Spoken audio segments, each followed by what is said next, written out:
Hey everyone, welcome back to the Edge Summit, New York City. We're here in the digital studio. My name is Elena Kachan. I'm one of your hosts, and I'm here with Nadina G. She is the Chief Customer Officer at the Vitamin Shoppe, and I'm so excited to have you here. Thanks for making the time. Thank you. I'm excited as well. I know. So I want to get into it with you because I was doing a little stalking on your LinkedIn, and you obviously talk a lot about customer loyalty. And I found it fascinating, and obviously you're an award-winning professional in the space, but how has AI impacted your customer retention and loyalty programs and campaigns? And what improvements have you noticed when using those? Yeah, so and maybe I'll peel back kind of the why do you need AI? Because I think it's really easy to say, oh, there's this new shiny object and we're gonna just start playing with it, but there's actually a lot that it facilitates because there's been a change in a lot of the platforms and what the platforms need that we go to market with, and also what's available to us and what customers expect.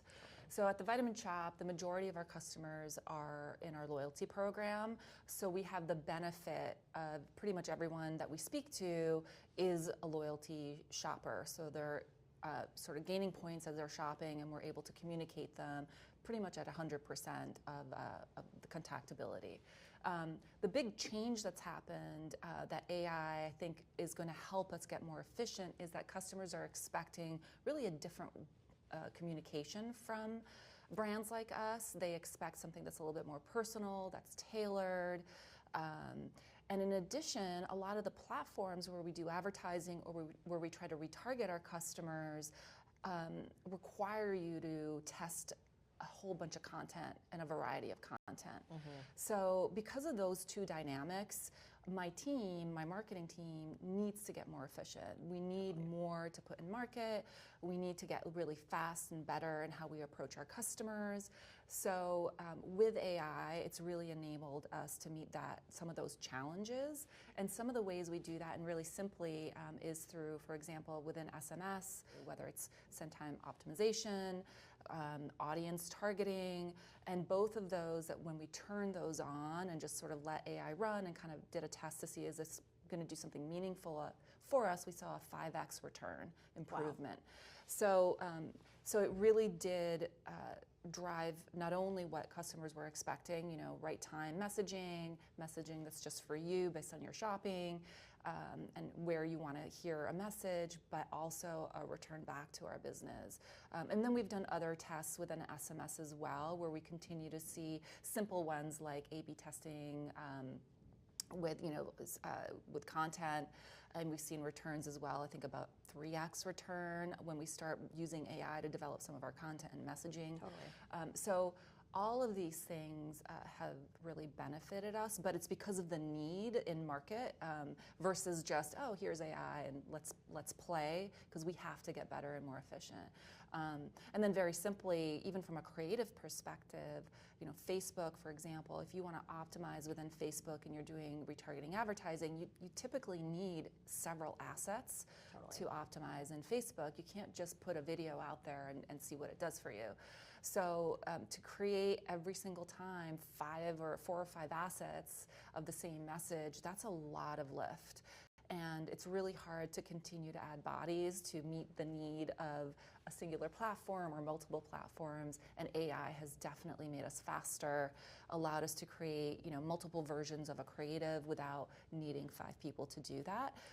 And of course, in marketing, marketing sits very clearly on a business P&L, so you have to be so cautious about what you're spending, what your operations look like. So AI just has made us a lot more efficient. But it was really a response to the change in the industry that made us turn to AI and kind of look for solutions. Totally. I mean, you have to kind of understand what your customers want and need and how to benefit the business too. So I know that can be a big task, and obviously someone who's overseeing, your customers and what they need and what they want, I'm sure that's a challenge in that sense.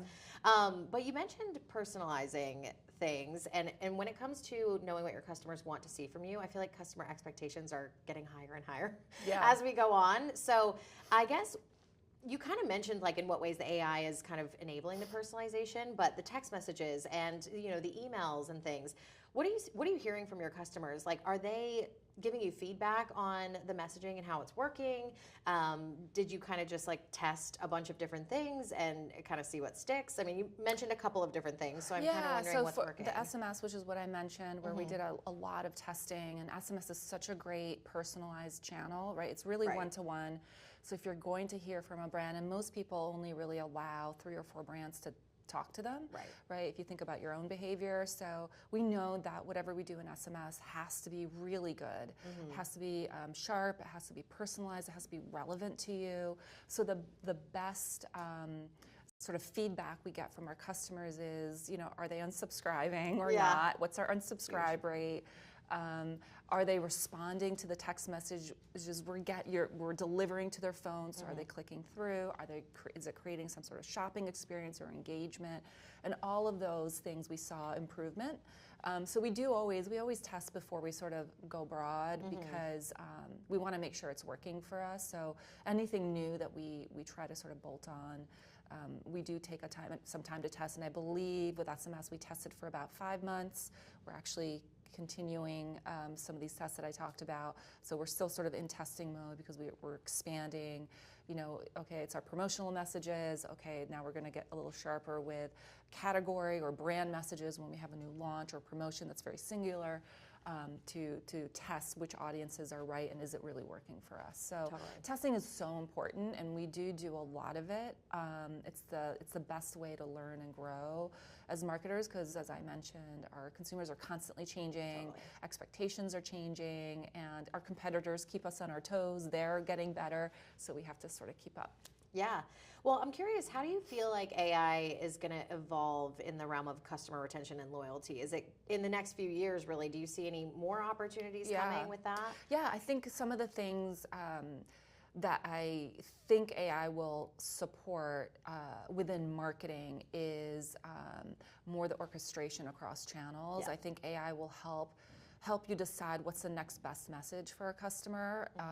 And that's already starting to happen. There are already tools out there that are starting to do it, where you can really get help on, not only which channel should I message you in, should I send you an email, should I send you an SMS, or is a direct mail best for you? And then what's the best next message based on your behavior?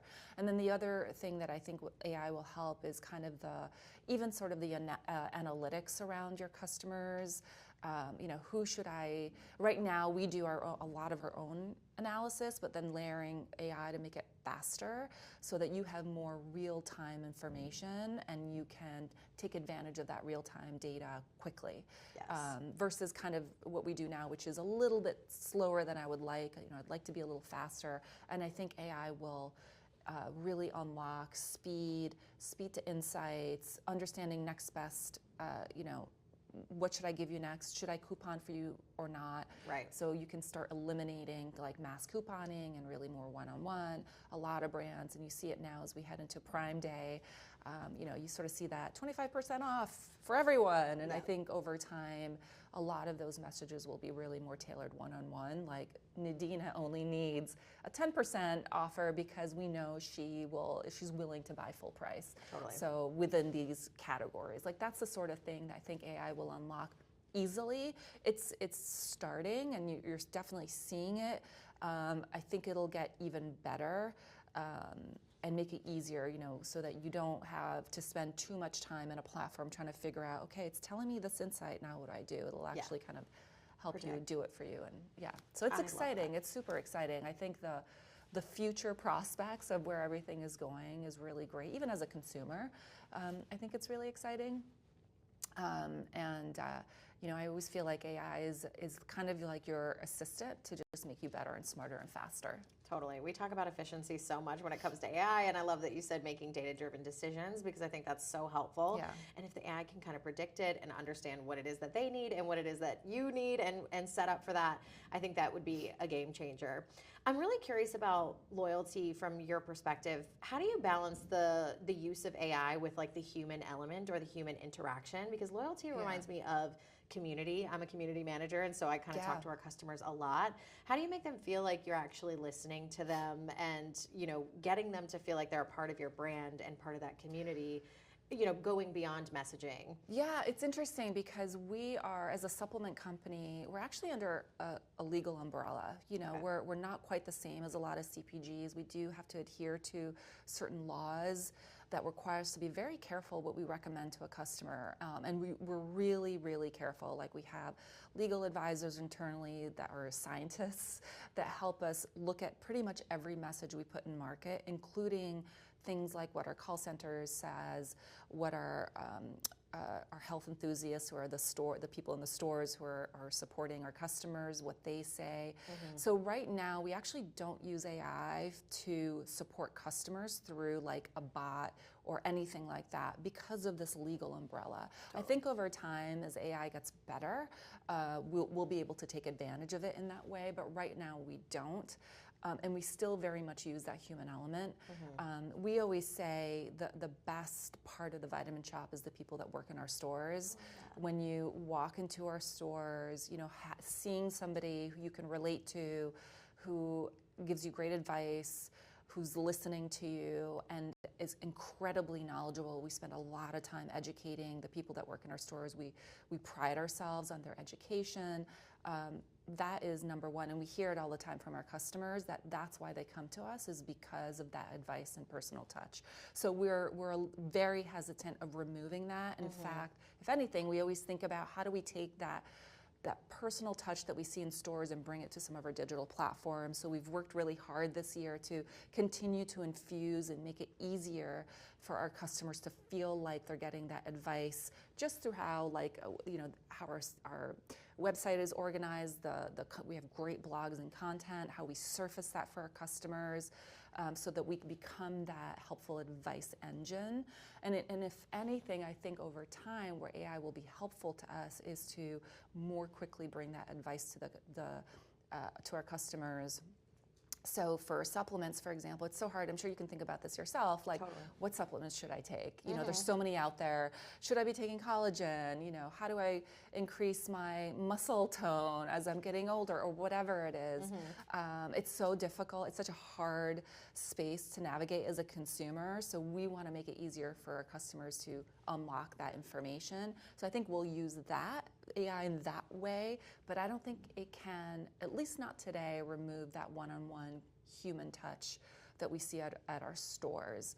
That might be way down the line. Yeah. So that might be a big challenge now, but maybe one day. One day, I think as AI gets better, and as we can really program and make sure it's learning quickly and navigating the laws, which I think it can do eventually. But for now, we're sort of decided, let's wait on that and keep doing what we do best, which is that one-on-one human connection. Yeah. Well, the one-to-one probably helps you guys stand out amongst your competitors. Absolutely. Too, and that expertise. Like, you can't 100%. replicate via a computer, and there's so much nuance to healthcare and specific nutrition and fitness and things like that. So I love that you guys are maintaining your optimism when it comes to leveraging tools, but also still holding true to what makes you guys the best and different, and doing that. So I love the balance that you guys are striking, and all of your insights have been amazing, but you guys should definitely go check out what Vitamin Shoppe is doing, because it sounds like you guys are really embracing We're a great this. brand, and we care a lot about our customers and what they're taking, supplementation. So we're trying to unlock that for our customers in the best way possible. Absolutely. Well, you have a panel today. You're going to be on stage, so we're excited to see that. All of the content will be released after the Edge Summit New York. So thank you so much for being here. This has been amazing. Give Vitamin Shoppe a follow, and we will see you on the next episode. Bye.